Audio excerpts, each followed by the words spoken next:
कि खाली हाथ आए थे, ठीक है खाली हाथ आए थे, लेकिन खाली हाथ जाना नहीं है। इस देश का ऋण चुका के जाना है।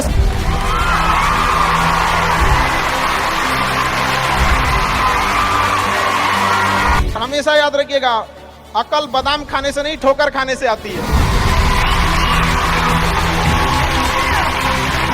हमने इतिहास से यह सीखा है कि इतिहास से कोई कुछ नहीं सीखता।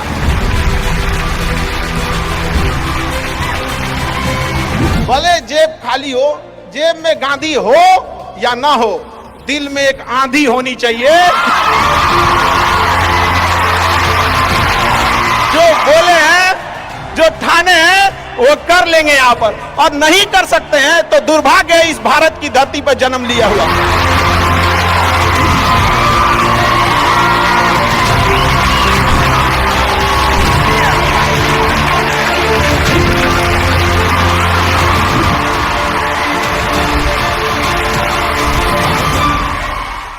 भारत में एंटरप्रेन्योर इतने बड़े संख्या में आ रहे हैं और काफी खुशी हुई इस चीज को देखकर कि भारत चेंजिंग की ओर जा रहा है अब अपने ओर।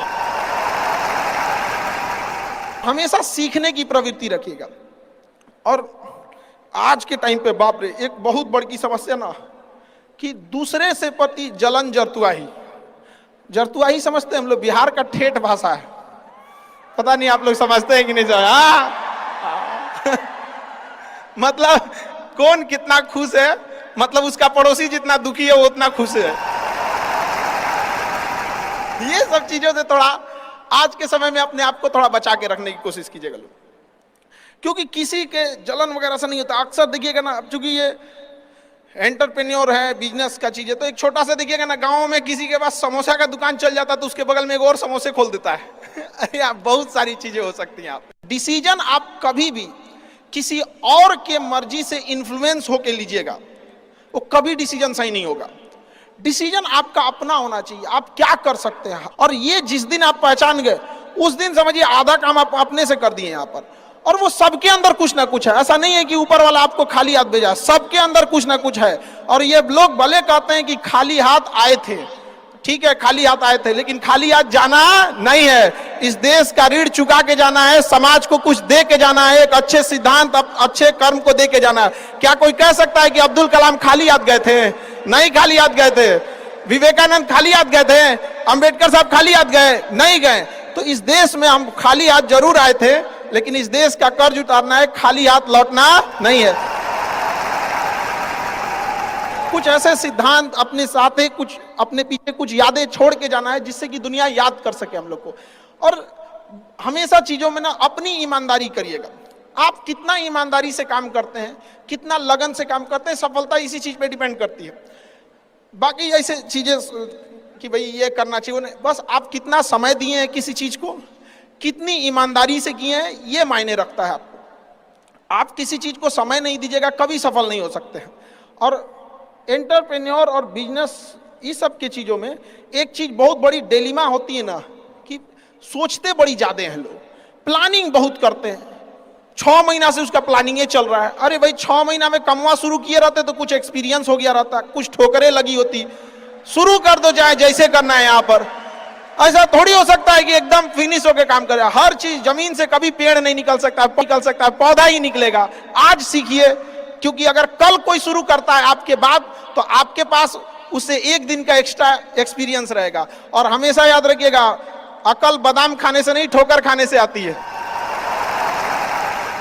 जितना ज्यादा आप ठोकर खाएंगे, उतने ज्यादा अकल आने वाली है।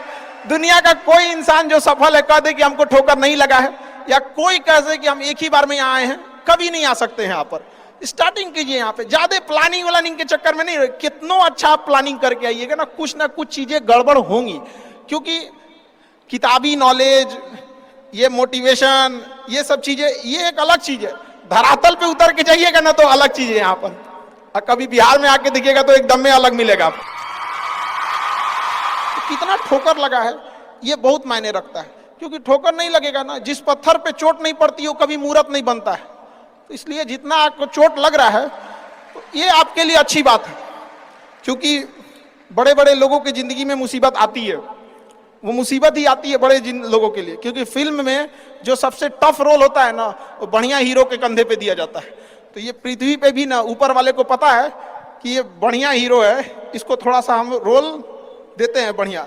तो बड़ी जिम्मेदारी देने से पहले ऊपर वाला भी ना आपको टेस्ट करता है, टेस्ट करके ही देखेगा कि नहीं करेगा। हम लोग छोटा सा कोई सामान खरीदते हैं तो उसको ठोक बजा के चेक करते हैं कि सह लेगा कि नहीं सह लेगा। एक छोटा सा बर्तन कोई खरीदने जाता है तो पटक के दिखाता है, देखिए मजबूत है। तो ऊपर वाला भी जब आपको बहुत बड़ा जिम्मेदारी देने वाला होता है ना, तो पहले सोचता है कि इसका थोड़ा सा टेस्ट कर ले। बहुत लोग टेस्टे में भाग जाते हैं, ए भगवान हमरा काहे लिए तुम मुसीबत लाया। यार जब ऊपर वाला तुमको खुशी दिया था तो थैंक यू कहना भूल गए थे, और जब मुसीबत दिया चेक करने के लिए तो परेशान हो गए। यहाँ पर इस चीजों से घबराना नहीं चाहिए किसी को। जिसके जिसके जीवन में कठिनाई आ रही है, आप समझिए कि आप एक सही रास्ते पे जा रहे हैं, क्योंकि वही रास्ता सफलता का है। और अगर आपके जीवन में कठिनाई नहीं आ रही है, आप गलत रास्ते पे हैं, क्योंकि सफलता का रास्ता बहुत कठिन होता है। और अभी डिजिटल इंडिया है, सबके हाथ में मोबाइल हो गया है। एक चीज अगर आप बहुत आगे बढ़ेंगे ना, तो एक प्रॉब्लम फेस करेंगे। बिना मतलब लोग आपके ऊपर उंगलियां उठाने लगेंगे, बिना मतलब, जिनको कोई मतलब नहीं है। आप देखिएगा तो मतलब अजीब लगेगा। इस सब चीजों से कभी मत घबराइएगा। ये कॉस्ट होगी, आपको चुकानी पड़ेगी जब आप बहुत आगे जाएंगे। तो आप लोग बहुत आगे जाएंगे तो पहले से माइंड में कब करके रखिएगा, कुछ लोग होंगे जो बिना मतलब आपसे सवाल पूछेंगे। इन लोग को कभी इंटरटेन मत कीजिएगा, क्योंकि अब भाषा थोड़ी हार्ड हो जाएगी, लेकिन एक हार्ड हो जाएगा तो हो जाएगा। बस भाषा भाव को समझिएगा।